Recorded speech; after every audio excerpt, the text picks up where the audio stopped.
So my mother died by suicide in 2013. I was approaching my 40th birthday. And like a few months after she had passed, I still had all these appointments. When I went for my mammogram, they also did an ultrasound and they found LCIS, which is precancerous breast cells in my tissue. So I made a decision like right out of the gate and to have a bilateral mastectomy with reconstruction. So you have to like piece this, like my mom passed away in May of 2013. Like 3 months later, I find this information out. I was truly in survival mode. Yeah, I can't. But I was truly in that fight or flight, right, mode. And I was in my fight, like, okay, this is chaotic. I'm just going to have to do, these things I just wanted to get past it all, right? And I didn't want to deal with anything. I just wanted to get past it. So I had my surgery, I had the reconstruction, I had all of that done. And during that time, I was journaling all the emotions I was feeling about missing my mom. And I talk about my angst, that word core, that word shattered, all of that that's what was happening. I was broken. I had all this angst in my core, wanting my mom to be there during that time, and she wasn't. So those are the things I started journaling about, and that became Shattered to the Core. When she smiles at you, she'll say, angels don't lie. Angels don't lie. Angels don't lie. No, no, angels don't lie. Angels don't lie. No, no, no, no. Hello, everyone. Welcome to this episode of Angels Don't Lie. I'm so excited, literally thrilled to be here with I'm going to call you my dear friend. We've known each other for quite some time. And I've gotten to work with Valerie personally, and I'll explain later, but Valerie Walsh. So welcome, Valerie. Welcome. Hi, Jeannie. Thanks for having me on. I'm super excited to be here with you. We're going to be talking about some big topics today, maybe too sensitive. We are going to be talking about loss, suicide, and the aftermath of that. So just so you're aware, that is a big topic today. So Valerie, we kind of date back. We've known each other for several years. We live in the same town. Yes, we do. We have a wonderful community, huh? We really do. And I remember I first met you at our local gym, and you were taking a class with me. And then, I had found out that you were pregnant.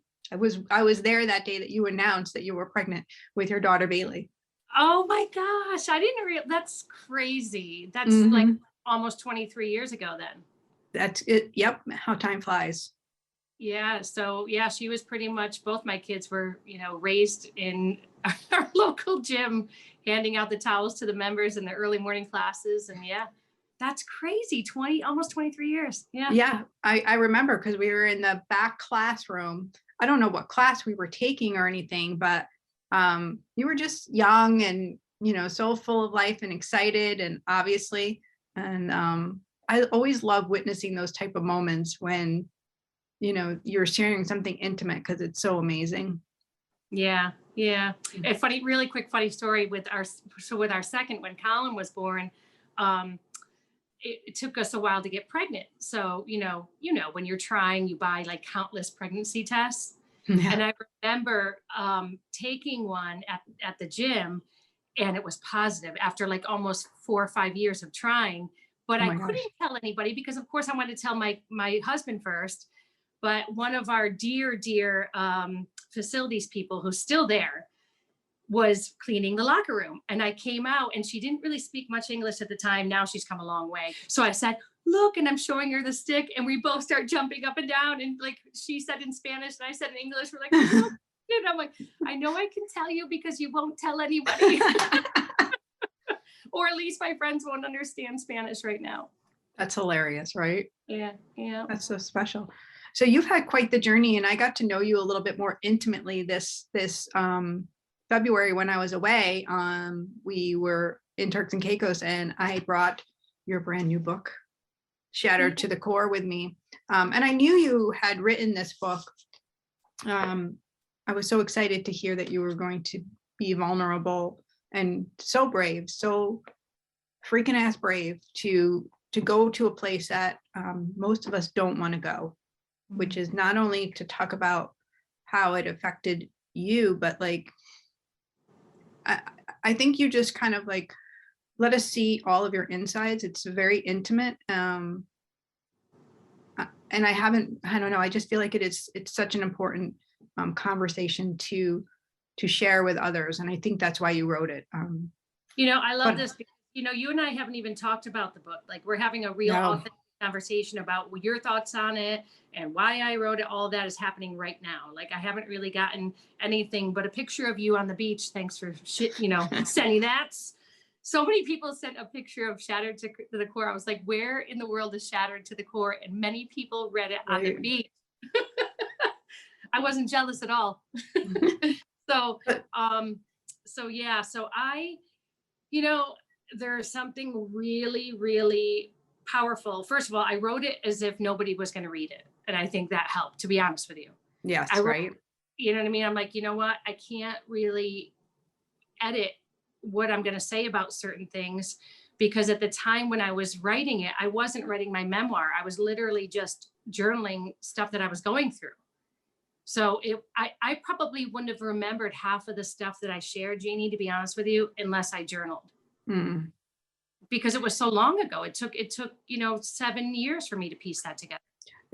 I love that you just said that, because it's one of the most important things that we can do to commune with our spirit, to our soul, and to hear God, is to journal, because we can't quiet our mind in this busy world because there's so much going on all of the time. And journaling is one of the ways that we can get deep and quiet, and we can release. 100%. So many people have asked, like, what was your writing like? And a lot of it actually happened as a moving meditation like that. I would go on walks or hikes or runs and be listening to a song. Music really resonates with me, and I'm sure I'm not alone in that. And there'll be times when I'll hear something and I'll hear it a different way. When you hear a song a different way, depending on the mood you're in, or it can change the mood that you're in. Yep. So things would come to me when I was out, mostly, like, most of what I wrote about, a lot of it came when I was exercising or outside. That's why I talk about that a lot in the book. And I would just start downloading everything. And that was like what you're talking about. For me, that was my experience connecting to spirit. Was everything that I was downloading at that time was coming out through like my moving meditations. And I would talk in my phone. So I pulled all of that from notes from my phone. I have the chills right now. Yeah. I've been using my phone to take audio, and that's what I was doing when I was away too, is like, because it comes in part, it doesn't always come in like one sitting. It comes in parts when you are channeling, and then you piece it together like a puzzle. And myself as a mental health advocate, I learned that we no longer say that somebody committed suicide. Because if we're truly thinking about suicide as the final symptom of somebody's deep, deep depression, and it's all complex and it's all different, if we think of it as an illness, we wouldn't say committed. It would be the same thing like saying if somebody committed cancer or committed a heart attack or like committed a crime. Like, it just doesn't make sense. So it takes the illness out of it. It takes the illness out of it when you say that. And I didn't know that, Jeannie, until me recently. Either. I actually, when I wrote the book and I handed in my the manuscript to be edited, I had a friend who was in the mental health community read parts of it, and she texted me. She's like, hey, if you don't mind my saying so, and she taught that to me. I'm like, oh my gosh. So I emailed the editor right away. I'm like, we have to do a global search in that document and see how many times I wrote that. And I wrote it a lot. Committed suicide. When you know better, you do better. So we had that removed. So my mother died by suicide in 2013. I was approaching my 40th birthday. And like a few months after she had passed, I still had all these appointments like that I had made previously just for, all the simple things like the basic things you do with my gynecologist, with doing my first mammogram, like all those things. And when I went for my mammogram, they also did an ultrasound because I have very dense breast tissue.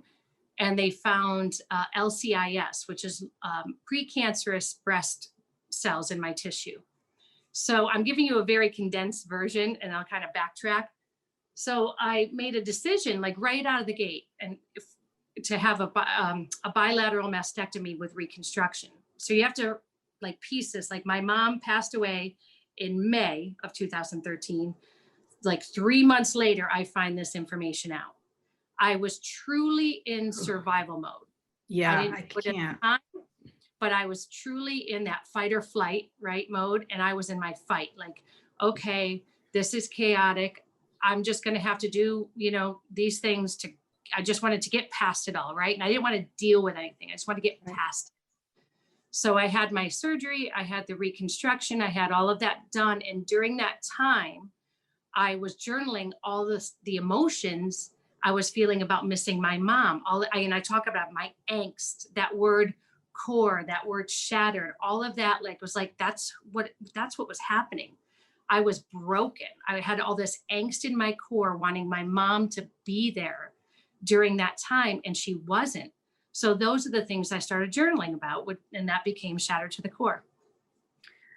Huge, right? Ginormous. And I like that you said that you jumped into, I want this to be done. Because I think it's important for us to understand that sometimes we react from a place of not being fully in our body, of being 100%. We react from a suffering. And after reading your book, I mean, it was clear and very apparent that you have had so many different past traumas. And for me as a healer, like when I work with someone, that's one of the things that I kind of see over and over is we have these, what I call soul fragments, or pieces of our memory of our soul that we've left behind in this experience. Painful, we can call it traumatic, whatever word you want to use there. And then when we start reacting, when we have something big happen in our life, we are usually reacting from that point of view of a younger version of ourselves. We're not even in our adult body making that decision. And no wonder you didn't want to feel all of those things, because you had already felt so many disappointments. And I don't want to put words in your mouth, but that's kind of what came to me after reading your book, is there were so many times when you were just disappointed in not being parented. We never stop wanting our moms, ever. Yeah. And I've never even taken a creative writing class. I'm actually taking my first one in May. I'm so excited. Congratulations. I'm going to try not to beat myself up of, I should have done it that way, but anyhow, what I didn't realize, and for those of you who are taking notes here on how to write a book, don't take them from me. No, I didn't realize. No. When you're writing, when you put something in italic, that means you're thinking about it. When you put something in quotes, that means you actually said it. So when the editor was going through my manuscript, she came across some pretty tough things to read, and she would email me. She's like, did you say that or did you think it? Because they were so harsh, she didn't realize that, no, I actually said it out loud. And there was a part in the book where I talk about being in the closet, remember, and just crying out for my mom when Colin was doing his homework and I was cooking dinner. Like, it was one of those waves where, Right. The grief comes in waves, and it hit me that particular moment.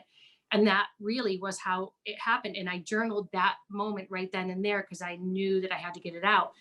And I just was on the floor of my closet, whimpering, like, why? Where are you? Where are you? And I couldn't feel her. I didn't have any signs of her. We've known each other a long time. I considered myself a pretty intuitive person. All of that was shut down. And I was just broken in spirit, broken in receiving energy, all of that. And, I just had to go through what I had to go through to get where I am today. But it took a lot of deep surrender, Jeannie. We had done a reading at one point, and I don't know what point in the journey it was. But I remember parts of it. And yeah, pretty early on.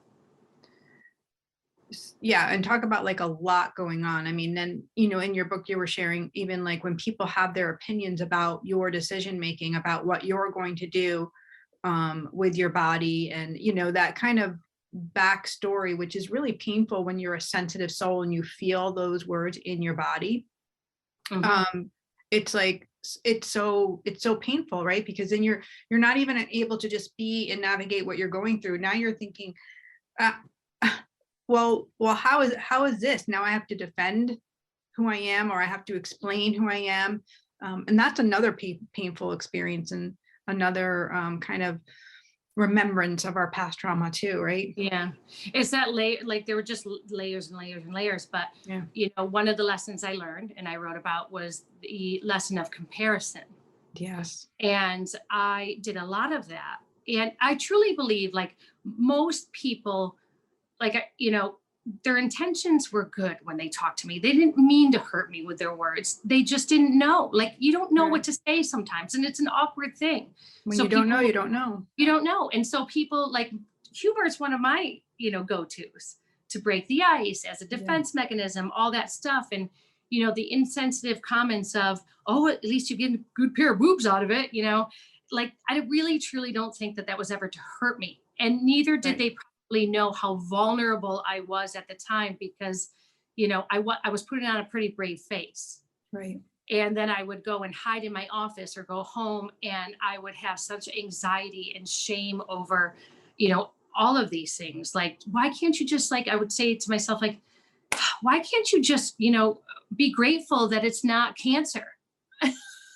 But that's the little version of you that was still hanging out, that wasn't integrated back in. So these soul fragment parts have to get integrated back in, and they happen over experiences. And to me, this experience brought you so much healing of those past things. So I don't feel like there's any wrong decisions. I feel like our soul knows the direction innately to go in order to heal this stuff. And if we listen, if we're quiet and we follow, wow, then that's what kind of happens. And you're so right. Like, what people have to say, it never is about us.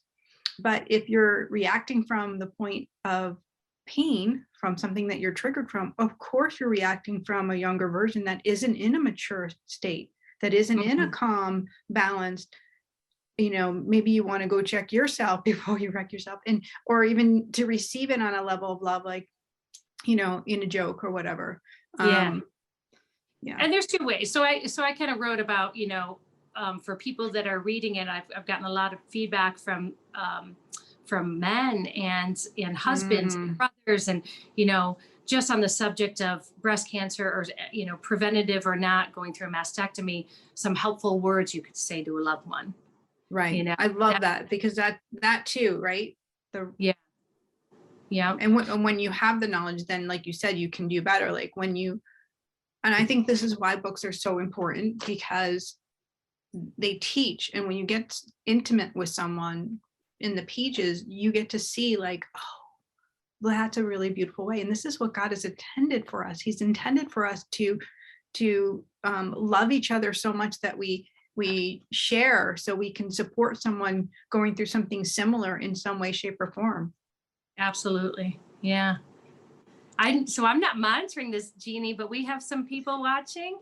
We have lots of people watching, and I know you guys are texting in, and I'm going to pull up see if I can overview. I love that we just went over, oh no, you're on a different time. I'm an hour before you right now, and I just went through 11:11. 11:11. Nice. I'm going to scroll back and just say hello to a few people. I know you guys are on here. Sally, Shanda, Susan. Hi. Melissa. Hi, Melissa. Haven't seen in so long. Glad you're here. Missed you guys too. Carrie Lee Clash is here. Hi, honey. How are you? Sally. Let's see. Yeah, we see your phone calls. I'm going to take your calls in just a minute. Yeah, I'm happy to answer lots of questions. As you guys all know, I'm pretty much an open book at this point. Yes, perfect. Somebody said they want your book. I can read some of them, and I can't read all of them for some reason. Yeah, it's available on Amazon, and pretty much where books are sold at this point. I know that's been the best part about this, Jeannie, is just connecting with people, having these conversations, Mhm. is so great. And there's layers of this. I've been having So conversations many about layers. health. I've been having conversations about, tools for recovery from addiction, different types of addiction. And, Yes, I that's right, because I forgot that's in here too. This is jam-packed, you guys. I got it upside down. Like, I forgot that part. That's a huge piece in here, is you Huge do piece. talk about addiction. You talk about your own recovery and what that looks like for you, and huge. So I want to maybe this will give people an idea of some things they can call in about. But when you talked about healing, so my real godlike moment was a conversation I had with my aunts, my Aunt Donna, my mother's sister. So the manuscript was pieced together.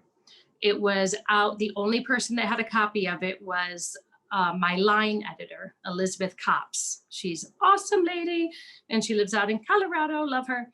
So she read it, and she was making all of her line edits. And it was the first person to tell me, basically, you have something here. And line editors, they go through it piece by piece. They don't change anything or write anything for you. They're just going through grammatically. And she said, but I really need to know a little bit more about your mom. And honestly, up until that point, I was still like having a hard time looking at a photograph of my mother, much less talking to another family member about her. And this was like going into early 2020. Okay, that's 7 years later after she had passed away. So she's like, if you would feel comfortable, I would really encourage you to, interview a family member about exactly who your mom was when she was a young woman. Because, she was a mother by the time she was 18 years old, had my sister when she was 18, had me when she was 19. So I called my aunt up, and she lives locally. And I said, can we sit down and talk about mom for a little bit? And she needed it as much as I did. She was like, absolutely. Come on over. So I came over, I went over to her house. I told her I wanted to record it on my phone so I can go back and piece it all together and just kind of be present in our conversation. A couple hours later, I left her house, like literally driving in the car. I wasn't sad. Nothing about what she said made me cry. I felt euphoric. I felt like I just got done, like after a good workout, like endorphins were like pumping through my body. And that's the power of healing. Like that moment, that conversation, I'm like, oh my gosh, I can't wait to write about this. My mom's amazing. Look what all she went through as a mother, as a friend, as a sister, as a warrior, being a young single mother. Like I was so excited to then put it on paper and share who she was and how we can, like, she gave me this map, right? She gave me this map, like, look at what happened in my life. You have my complete blessing to share about this because I didn't share about my pain, and look what happened. So here's your map. You can share that with your daughter. She's going to have a map. And I don't mean to exclude sons in this because my son has certainly taken out his personal piece of it too. It was such an incredible gift, Jeannie. Like it was literally like, oh, okay. I know for a fact she wants me to do this. I have her blessing. That's amazing. And for those of you just joining, we are going to take your calls, and we're speaking about, I'm going to let you say exactly how you worded it, because you say it so eloquently about the loss of your mom. And so we're speaking about lots of different things. Most importantly, I like to talk about what we can do to prevent falling down that rabbit hole of depression. And my mom's final symptom of her depression was suicide. I know it's a complex subject, and by no means am I an expert. I simply share my story and what I did, and maybe somebody will take a piece of that. Luckily in this life, we have tons of tools. So if I share the tools that I use, maybe you pick up one or two, and maybe my story will help somebody out there. And also, I am a recovering alcoholic. I'm happy to talk about what functioning alcoholism looks like and what recovery looks like. Awesome. All right, so let's take the first caller. Hi, you're on the air with Jeannie and Valerie. Who are we speaking with?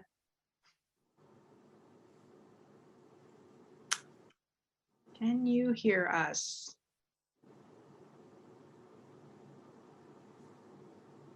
Nope. I'm so sorry. We can't hear you guys. Let's try calling back.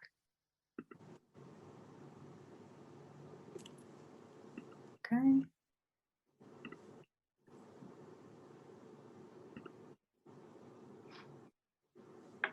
So Hi, you're on the on Angels Don't Lie with Jeannie and Valerie. Can you hear us? No, I don't know what's happening. Hold on 1 minute. no problem. I love your background, Jeannie. It's so pretty. Thank you. Let's see if I get this right. Hi, you're on the air with Jeannie and Valerie. Can you hear us? No, guys, I don't know what I'm doing wrong. So I am going to just cancel it because clearly, we're not supposed to take the calls, and I'm not even going to like freak out about it. I'm just not going to go there, Valerie. So let's go ahead and put them in the comment section, and we will scroll through and answer you. I think Yeah, that's I would the love best thing. to be a conversation. So please take a minute to just write your questions in the comments. So at least I can try to answer some questions in the comments. And I'm just going to take a look and see if I see any questions. And in the meantime, do you want to tell them a little bit about what it looked like for you as you were healing and recovering from that huge surgery? Like you talked about in the book about when you stopped drinking, but then you also were talking about like what it felt like in your body, right? Like what? yeah, so I one of the other lessons I learned was the importance of having multiple tools to pick up, because I relied heavily on exercise alone. And there are times when you just can't exercise your way out of depression, and so anyhow, when that main tool that I really relied on a lot was taken away from me when I was recovering from my surgery, it did trigger my personal depression. And I talk about, again, I really like to simplify this because, again, I did not go to school for a bachelor in psychology, as my beautiful daughter's doing right now. Mm-hmm. So I like to really simplify it and think of my acute depression that I went through as an illness. It's in remission now, thankfully. But I had moments of it throughout my life. And the last time I could remember, or the first time I can remember feeling that way, was a postpartum depression. Mm-hmm. And I think after losing my mom, it was a combination. When you remove breast tissue, you also remove estrogen.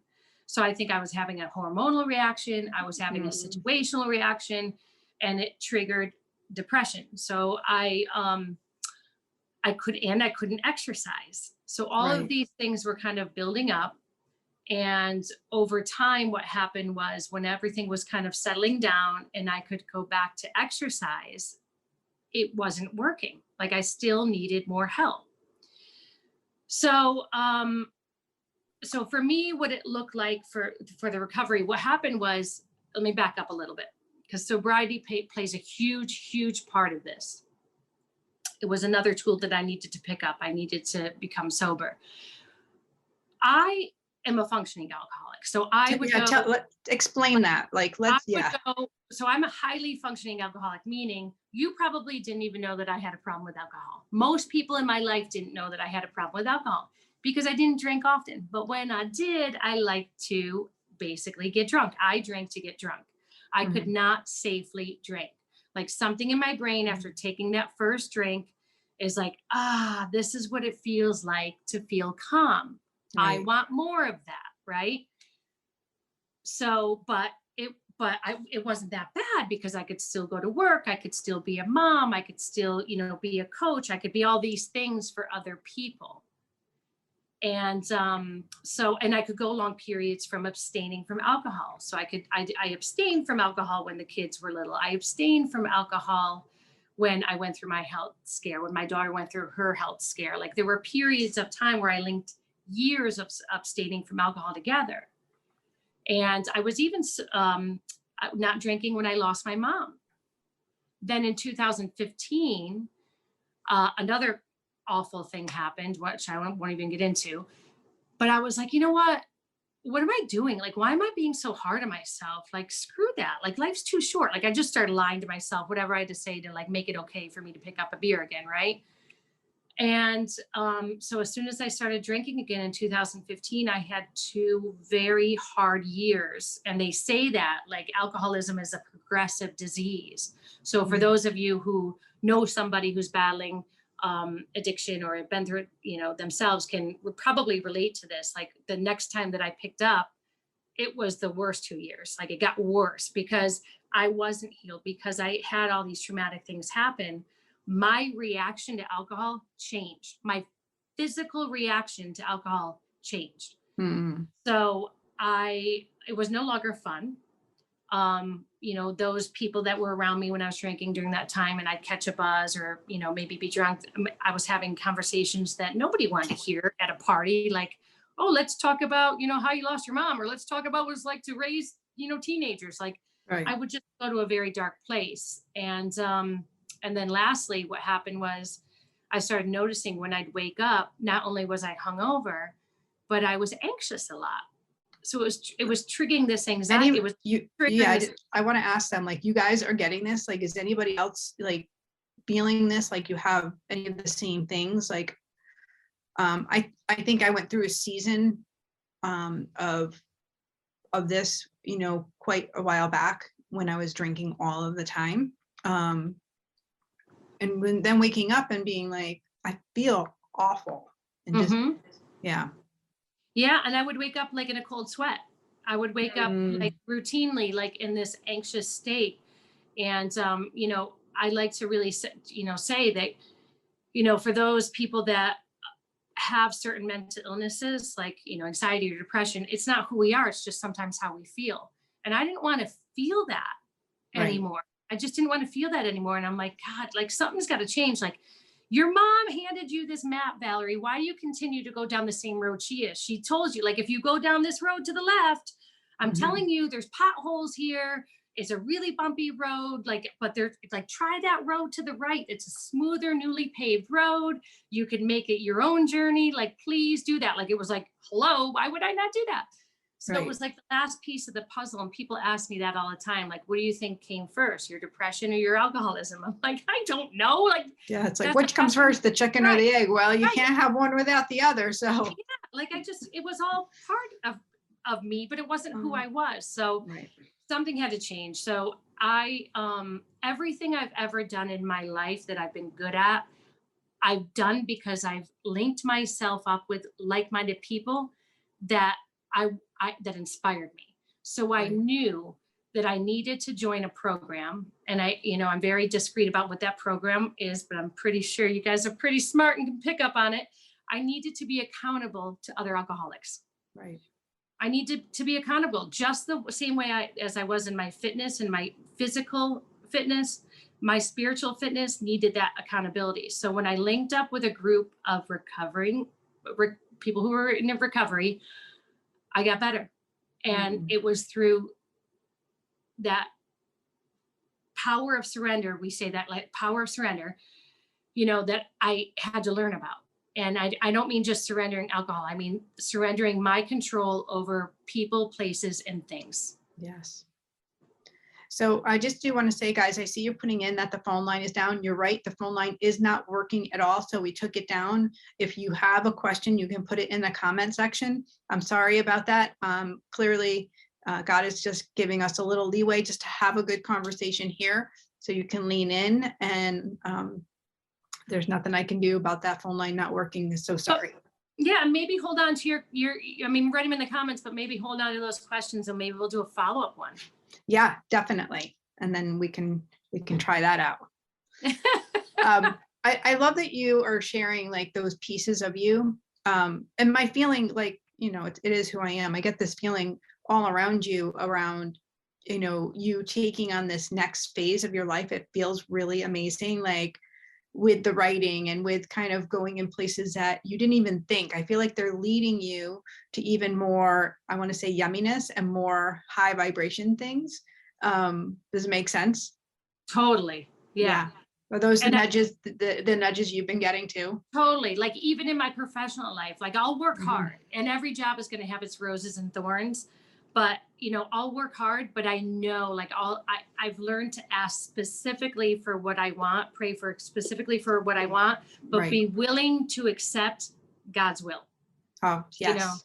so I just keep like say, okay, well, I'll take the lesson from this one, moving on, or whatever it is. Like, I tell my kids all the time, like, yeah, you got to follow your heart, but take your mind with you, take your brain with you. We got to Right. make some choices. But I'm really trying to be open to, okay, I'm just not a big believer in you have to be one place at work and one place in your private life. I want to be surrounded by the right vibrations professionally, personally, everything I do. Like, who wouldn't? Why would I want to go to work and feel one thing? I Be my love that that's and another thing I love that you just said, because that's exactly what the angel said. Like when the beginning, when I was doing my work and my healing work, I was like over there doing it here, and then I was at home because I was afraid. I had a lot of fear. I had a lot of angst, and then I was a different way in some relationships. Some people I shared, and some people I didn't. And then when I had to kind of crack my own code, was integrating all of those things together and to be Mhm. the one me, because it was like almost exhausting, kind of Oh my God. separating yourself, Yeah, and you don't realize that that is a form of also enabling and people pleasing. It really lowers your personal frequency, so then you attract more of the same lower frequencies coming in. absolutely. um I do. Does somebody have Sorry. a question? Because I do have a funny Yes. story to share with you. Let's see, Tara's on here. Tara Walker. Does my son have anything to say to me?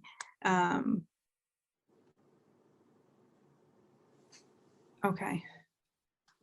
I feel like Tara's in a similar situation. That's the feeling I get, Tara. I think your question is delivered toward me. So do you want to say something to Tara first, because she did lose her son by suicide, and I feel like you might offer a piece, and I will just deliver messages after. Yeah, I mean, that's first of all, my love goes out to you. I can't even imagine what that's got to be like, and nor would I want to. So just as a mom, my love goes out to you, and I'll continue to lift you up in my prayers too.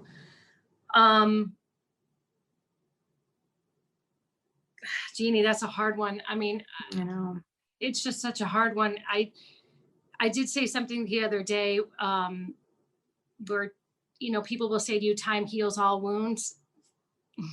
I unfortunately think that this beautiful woman's gonna get up every day and probably have to relive some of this, and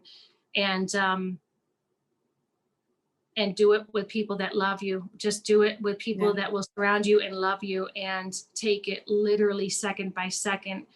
I will say this, I believe in my heart of hearts that people who die by suicide are probably up in paradise being loved so much more now, because I believe that God knows our hearts, and God knows your beautiful son's heart, and he is safe and loved and at peace. And I have no doubt that he wants you to find that peace, and in any way that you can here on earth. And just my love is with you. I'm so sorry. Tara, I feel the same as what Valerie's saying. We have a season of grief when we, I feel like what you said about like time heals all wounds. Well, it's interesting to say something so blanketed over something so horrendous. But my feeling is, first and foremost, he gives me this sense around my head. So I don't know why he's showing me like a helmet.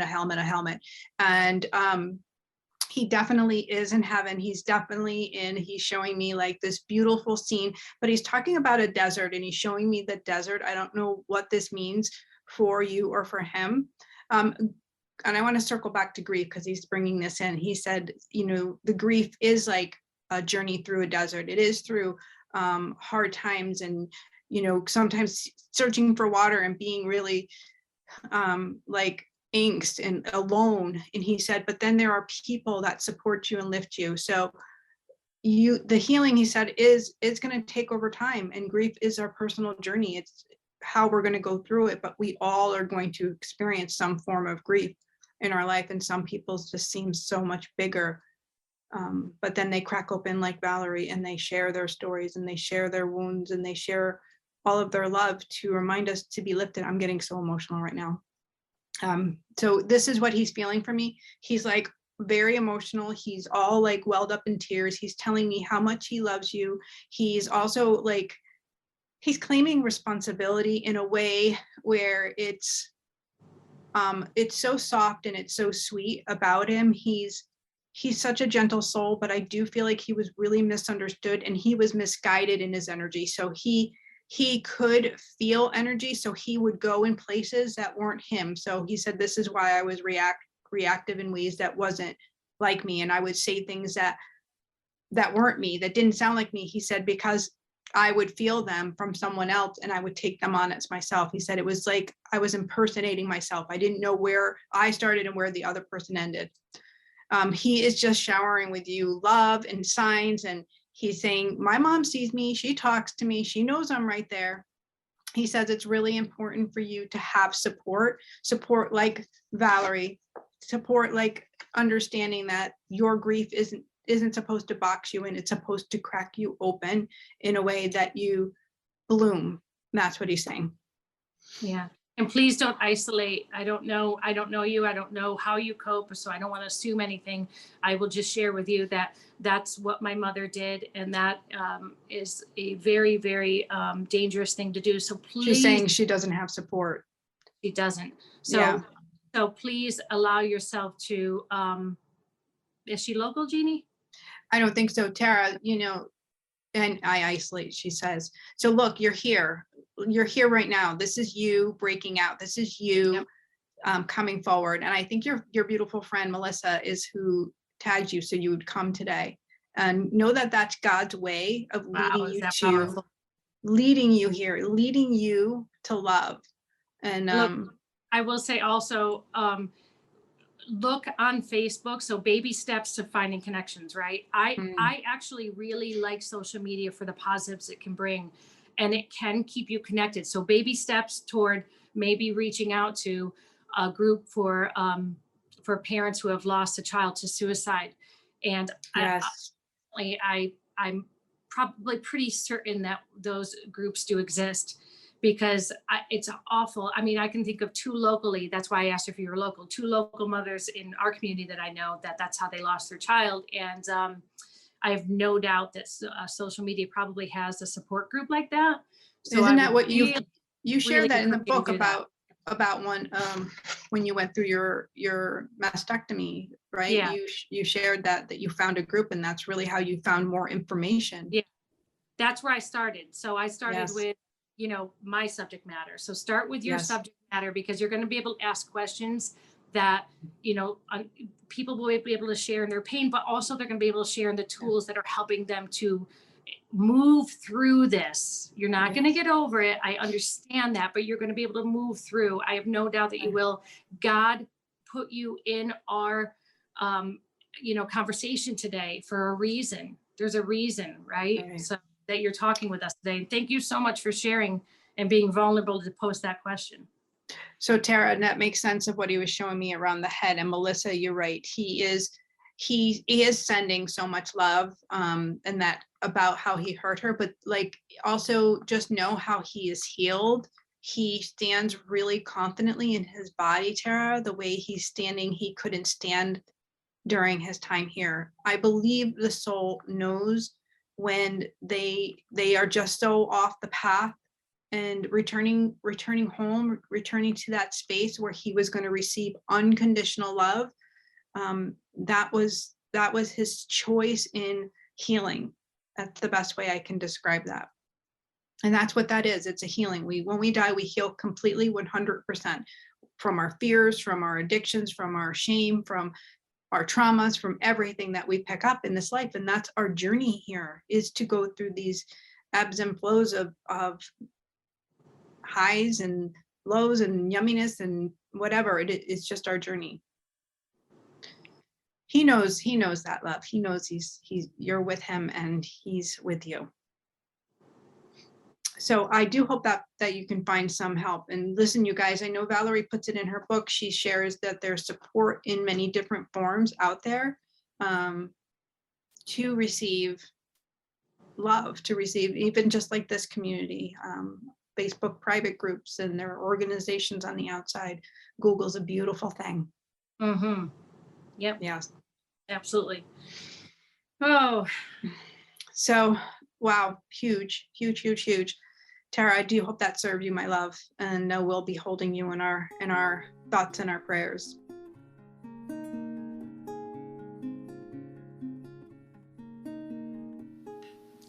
Are you ready for an enlightened perspective?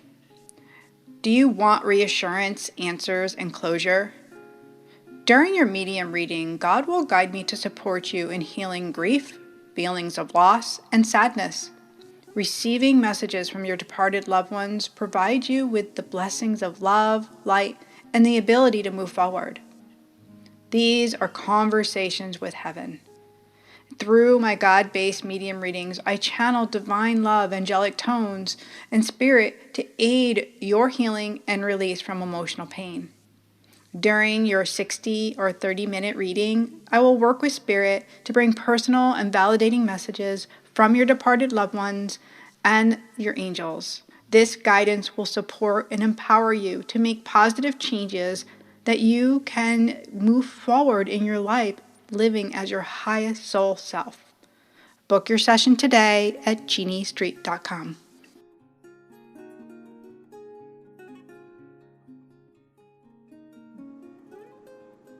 So I thank you, Valerie. This has been like such a huge, deep and intimate conversation. Thank you for being brave and cracking open and sharing your words. You guys, it's on Amazon, right? And do you want to share where they can find more about you? Yeah, so I'm on Facebook, Valerie Walsh. My profile is public now because I've connected with some great people on different platforms. So you can connect with me there. I also have a Facebook page called Core Fitness Method, and I share some tools there, mostly about exercise and your physical health tips there. And also on Instagram, more for my writing, you can follow me on Valerie J. Walsh author. Mm-hmm. So I like your J. Valerie, Walsh. Well, Valerie J. Walsh, I had to put, and I'm just going to give another writer who doesn't need it a total plug right now, but apparently Valerie Walsh is the creator of Dora the Explorer. Yay. So when I went to go get published, I said, oh, shoot, I can't use that. So I put the J in there. So Valerie J. Walsh. There you go. It's shattered to the core. And let's both do it. Do it. We'll yay. I can take a screenshot right now is I will share. So I got to tell you this. Can I close with one funny story? Yes, absolutely. Okay. So, because this will bring you kind of up to current times, and there is hope. There's such hope and power and healing. And my greatest healing has been in the power of surrender, and surrendering and standing in my truth. Right. So I just went on this job interview, and there was a lot of pressure on this job interview. So I, show up in my suit and I'm all ready, and I go up the elevator with this recruiter, and she asked me, "Are you ready for this?" I'm like, "Yes, ma'am, I'm ready." And I step off the elevator and she's like, "Okay, I'll see if they're ready for you." And I walk in, and I'm not even kidding. I'm going to paint the picture for you. It was a ginormous conference table with 5 men on sitting around on the other end of the table, and a bottle of water at the head of the table for me. Right. And the recruiter left, and it was going to be my interview time. And they all got up. They were very nice, came over to shake my hand. I said, "Is this for me?" And they're like, yeah, you can sit there. So I picked up the water, and I'm like, "Do you mind if I come a little bit closer? Because this is all intimidating." And they all started laughing because, it was funny. And we, kind of disarmed the tense feeling in the room with the little humor. And from there, it was just a great interview. And to circle back to what you're saying, it's yeah, I was nervous. Of course, I'm human. I had some nerves, but they calmed down. And I just reminded myself, Valerie, be professional. You have a certain decorum that you have to have, right? But at the end of the interview, like I just wanted to be myself because I would be doing them a disservice and me a disservice if I was anything but. Like, let's just find that out now if I'm the right person for this account or not, and vice versa. Right? So Right. it's just so great to be able to do that finally. And it took me years to get here. Years. I lived lots of my life in an anxious state, and I'm so super grateful to this and to all of you for allowing me to open up. And it's all been because of love and kindness. So thank you very much. Oh, it's huge, right? Love and kindness. It serves on many levels. And, you know, I love that you kind of just said, like, it took you years, but like how you just reverted back to yourself, into your adult version of you, of being safe and held and being like, well, let me come over there, guys. Yeah. Because this feels a little weird. And that's our goal, right? Is to heal those layers from whatever it looks like for you. Well, this has been such a yummy, good conversation. And I can't imagine you in a suit. I'm just going to say, because I've only known Valerie in, sweat, yoga pants and workout clothes. Oh, and I did say I was going to share that I worked. Valerie was my coach at one time. She was coaching me fitness, and back when on Zoom days. Yep, that right during the pandemic, because that's when I was like kind of hitting my wine with Molly at 5. We were like, well, maybe it's 4, maybe it's safe, and I was like, I have to turn this around. Like this is not who I am. So that habit could quickly get out of hand. Yeah. So I appreciate you, Jeannie. Thank you so much, and thank you for everybody for tuning in too. Yeah. Thank you guys. And I know because angels don't lie. I'll be back in the comment sections if I missed anybody, and I'll pop in those comments. And Valerie, please feel free if you want to jump in on any of them as well.